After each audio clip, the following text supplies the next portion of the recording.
అంటే ఇప్పుడు ఎవరైనా ఒక కొత్త డైరెక్టర్ ఒక కొత్త కాన్సెప్ట్ పట్టుకొస్తే నువ్వు ఎంకరేజ్ చేస్తావా? 100% డెఫినెట్గా. కొత్త డైరెక్టర్లు కదా, వీళ్ళు మళ్ళీ సరిగ్గా హ్యాండిల్ చేస్తారు. నేను ఎక్కువ చేసిన వాళ్ళే, చిన్న చిన్న వాళ్ళు చాలా చేశాను నేను. అలా ఏమిడో కానీ కొత్తగా ఉంటే డెఫినెట్గా నేను చేయడం జరుగుతుంది. అదేలే, ఆ రోజుల్లో నువ్వు ఈవి అందరితో ఒక రాఘవేంద్రరావుతో లేదా దాసనారాయణరావుతో దాసనారాయణ గారితో యాక్ట్ చేశాను, బట్ ఆయన డైరెక్షన్లో చేయలే. ఆయనతో కలిసి యాక్ట్ చేశాను. దొంగలుడు చిన్నలుడు అని. దొంగలుడు చిన్నలుడులో చేశాను. చిన్నలుడు 1, 2 సినిమాలు చేశాను ఆయనతో. అంత ఆ రేప ఉంది మళ్ళీ, కానీ ఆయన డైరెక్షన్లో చేయలే. అదేలే, ఆయన ఒక్కరినే మిస్ అయ్యావు అయితే నువ్వు. ఆయన డైరెక్షన్లో ఒకటి మిస్ అయ్యాను. అలాగే ఆర్టిస్ట్లో రామారావు గారిని మిస్ అయ్యాను. నాగేశ్వరరావు గారితో చేశాను, కృష్ణరాజు గారితో చేశాను, కృష్ణ గారితో చేశాను. తర్వాత ఇంక చిరంజీవి గారు, వెంకటేష్, నాగార్జున, బాలకృష్ణ, శోభనబాబు గారితో చేసావు. శోభనబాబు గారితో చేయలే. ఓకే, శోభన గారు అది నేను చూడను కూడా చూడలేదు. నేను అవునా? చూడలేదు, ఎప్పుడు కలవలేదు. అప్పటికే ఆయన ఇండస్ట్రీ వదిలేసి మానేశారు కదా. ఎప్పుడూ మానేశారు ఆయన. ఈవి గారి సినిమా లాస్ట్లో ఒకటి చేసినట్టున్నారు తర్వాత వచ్చిన తర్వాత. ఇప్పుడు నార్మల్గా రామ్ చరణ్, చిరంజీవి గారితో చేసావు నువ్వు. ఆయనతో మంచి క్లోజ్ అసోసియేషను. రామ్ చరణ్తో కూడా ఆల్రెడీ చేసావు, ఇప్పుడు మళ్ళీ చేస్తున్నావు. అసలు వీళ్ళిద్దరి మధ్యలో నీకు కనిపించే ఒక స్పష్టమైన డిఫరెన్స్ కానీ పోలిక కానీ ఇద్దరిలో? ఇదే నాకు తెలిసి పోలికలే ఉన్నాయి ఎక్కువ. అవునా? ఎక్కువ పోలికలే. అంతేనా? అంటే ఆర్టిస్టుల్ని చక్కగా చూసుకోవడం కానీ ఇది కానీ ఎక్కువ. అంటే చాలా ఎలా ఉంటుందంటే ఇప్పుడు అన్నయ్యతో చేసినప్పుడు ఆయన కష్టపడే విధానం ఇవన్నీ కూడా చరణ్లో ఉంటాయి. కష్టపడే విధానం చరణ్లో ఉంది. ప్లస్ కామన్ ఏంటంటే చక్కగా ఇప్పుడు మామూలుగా చూసుకుంటే భోజనాల దగ్గర కానీ ఆర్టిస్టులను బాగా చూసుకోవడం కానీ, ఫుడ్ అందరికీ చక్కగా బాగా వచ్చిందా లేదా, బాగుంటుందా లేదా యూనిట్లో చూసుకోవడం, ఇవన్నీ కూడా ఆయనకి ఉంది. చరణ్ కూడా same. Okay, same. Charan is అంటే అనేలాగా డిగ్నిఫైడ్, అంటే ఎక్కడ చాలా పెద్ద, చాలా మెచ్యూర్డ్ గా, చాలా ఈజ్ వెరీ ఇంటెలిజెంట్, చాలా మెచ్యూర్డ్ గా, స్టబ్బన్ చక్కగా నీట్గా ఉంటుంది. కానీ ఆర్టిస్టులు పలకరించే విధానం కానీ, అందరినీ ఓన్ చేసుకోవడం కానీ, ఇవన్నీ సూపర్గా. ఇప్పుడు అన్నయ్య సేమ్ అందరూ, ఇప్పుడు అన్నయ్య సెట్కి వెళ్తే కమెడియన్స్ కానీ వాళ్ళు అందరితో కలిసి ఒక భోజనం చేస్తూ ఉంటారు, అందరిని దగ్గర తీసుకుని మాట్లాడుతూ ఉంటారు కూర్చొని. సేమ్ అదే చరణ్ కూడా. అవునా? చాలా మీ ఇద్దరి మధ్యన ఎట్లా ఉంటుంది ఇంటిమసీ? చాలా బాగుంటుంది. అన్న అంటాడు. అవునా? చాలా మంది, అంటే కొంతమంది అయితే యాక్చువల్గా బాబాయ్ అంటారు, అనవచ్చు కానీ, బట్ నన్ను అన్న అంటారు. ఓకే, అన్న అనుకుంటూ ఈజ్ రెస్పెక్ట్ చాలా బాగా ఇస్తారు. ఎందుకంటే అన్న దగ్గర నుంచి వచ్చిన చాలా రెస్పెక్ట్గా. అసలు బాగా ఇష్టంగా నీకు రామ్ చరణ్లో ఈ ఇష్యూ నాకు భలే ఇష్టం అని నీకు?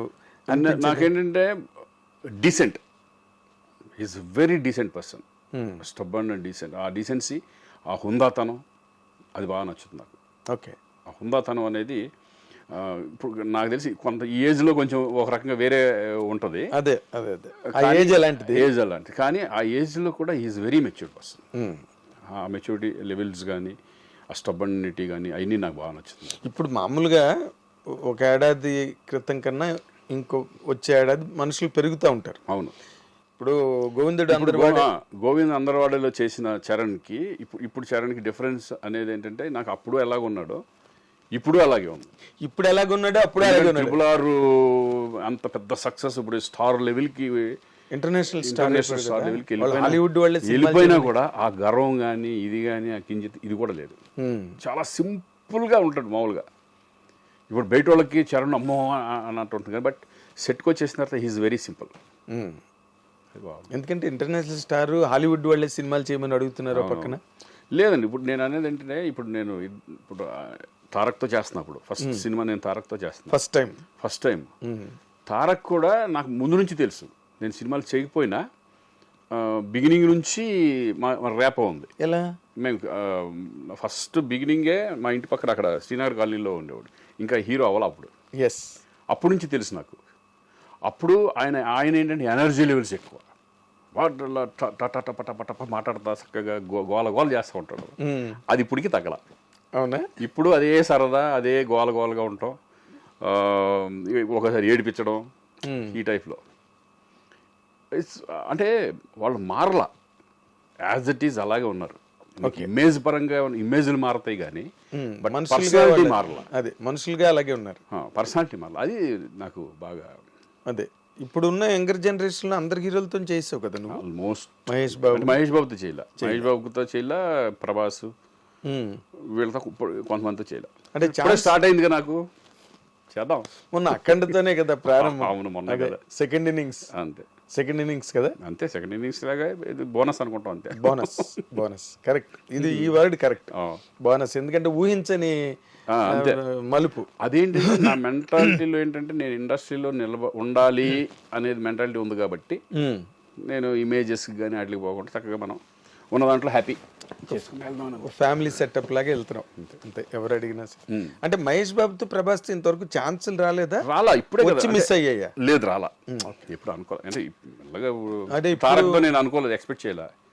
ఇప్పుడు దేవరాలో తారక్తో వచ్చింది అవకాశం. అలాగే చూసి ఇవి కూడా ఎప్పుడన్నా వస్తాయి, చూద్దాం. మంచిగా తప్పకుండా వస్తాయి. ఎందుకంటే అసలు బేసిక్గా నాకు ఎప్పుడు ఒక డౌట్, నేను మనం రాసే టైంలో, రైటింగ్ జర్నలిజం టైంలో కూడా అడగలేదు నేను, అసలు నువ్వు ఇండస్ట్రీకి రావడానికి మీ ఫ్యామిలీలో ఎవరైనా సినిమా ఇండస్ట్రీకి సంబంధించిన వాళ్ళు ఉన్నారా? అసలు లేదు. అసలు ఎందుకంటే నేను పుట్టి పెరిగింది కర్ణాటకలో, అసలు నాకు టచ్చే లేదు ఎవరు. నా రిలేటివ్స్లో కూడా ఎవరు లేరు, ఎవరు అసలు ఏం తెలీదు. ఓకే, మీదేంటి వ్యవసాయ కుటుంబమా? వ్యవసాయ కుటుంబం, రైతు కుటుంబం. ఓకే. ఫాదర్ నాన్నలు అప్పట్లో లాంగ్ బ్యాక్ అక్కడికి వెళ్ళిపోయి సెటిల్ అయ్యారు అనమాట, కర్ణాటకకి వెళ్ళి. నేను పుట్టింది అక్కడే, బ్రదరు, నా తమ్ముడు అందరూ అక్కడే, నేను అక్కడే పుట్టాను. నేను పుట్టక ముందు ఒక 20 సంవత్సరాల క్రితం వెళ్ళిపోయాడు. కారణం అదే వ్యవసాయం. అప్పట్లో తుంగభద్ర మొత్తం తెలుగు వాళ్ళందరూ ఇక్కడ నుంచి ఇక్కడ అమ్ముకుంటే అక్కడ ఒక 5 ఎకరాలు, 6 ఎకరాలు, 10 ఎకరాలు, 20 ఎకరాలు అట్లా వచ్చాయి. అలా ఇక్కడ ఇచ్చేసేసి అక్కడికి, ఎందుకంటే అగ్రికల్చరల్ రైతు కుటుంబం ఎలా ఉంటుందంటే ఎక్కడ నీళ్లు ఉంటే అక్కడికి వీళ్ళు వెళ్ళిపోతూ ఉంటారు. మన తెలుగు వాళ్ళు, అవును, తెలుగు వాళ్ళు ఉన్న గొప్పదనం ఏంటంటే వ్యవసాయం ఎక్కడ ఉంటే వాళ్ళు అక్కడ ఉంటారు. అదే అది కర్ణాటకలో మేమనే కాదు, చాలా మొత్తం తెలుగు వాళ్ళే ఉంటారు చాలామంది, అంతా మైగ్రేటెడ్. ఓకే. ఎందుకంటే వ్యవసాయం మీద అంత ఇష్టం వాళ్ళకి. అది మరి అదే జీవనాధారం కదా, జీవనాధారం. ఫస్ట్ బిగినింగ్లో ఏముండేది, అంతే కదా, బిజినెస్ కాదు కదా. ఎవరన్నా సరే, ఎవరి హిస్టరీ తీసుకున్నా అసలు మొత్తం టోటల్గా ఇండియావే వ్యవసాయ ఆధారితమైన దేశం. అంతేగా ఎవరైనా అక్కడి నుంచి వచ్చిన వాళ్ళే. తర్వాత బిజినెస్ సెటిల్ ఇండస్ట్రీలు, ఫ్యాక్టరీలు తర్వాత వచ్చినాయి. తర్వాత ఫస్ట్ లో ఎవరైనా రైతు కుటుంబం నుంచి వచ్చిన వాళ్ళు. అలాగే నేను రైతు కుటుంబం నుంచి వచ్చినండి, రైతు బిడ్డ. నేను నాన్నకి సాయపడేవాడిని. నాగలి గట్ట అన్ని పట్టుకొని ఎడ్లు తోలటం ఇవన్నీ మొత్తం అన్నీ వచ్చు. అవునా? ఓకే. వ్యవసాయం అక్కడికి వెళ్ళి కాపలాగా ఉంటాయి కదా, దాంట్లో పడుకోవడం, కలం అంటారు, కలం, వాటిల్లో నైట్లు మేము పడుకోవడం, నాన్నకి సపోర్ట్గా ఉండడం అన్నీ చేసేవాడు అనమాట. ఓకే. ఒక పక్కన చదువుకుంటూనే నైట్లు కాపలాకి వెళ్ళేవాడిని. ఓ వెరీ నైస్. సో అదొక లైఫ్. ఎన్నాళ్ళది? ఏది? డిగ్రీ వరకు మన వ్యవసాయం ఉండేది అక్కడ నాన్నకి. ఓకే. తర్వాత నేను ఇండస్ట్రీకి వచ్చాను, తమ్ముడేమో అమెరికా వెళ్ళిపోయాడు, అక్కడ సెటిల్ అయిపోయింది. మాదంతా ఏంటంటే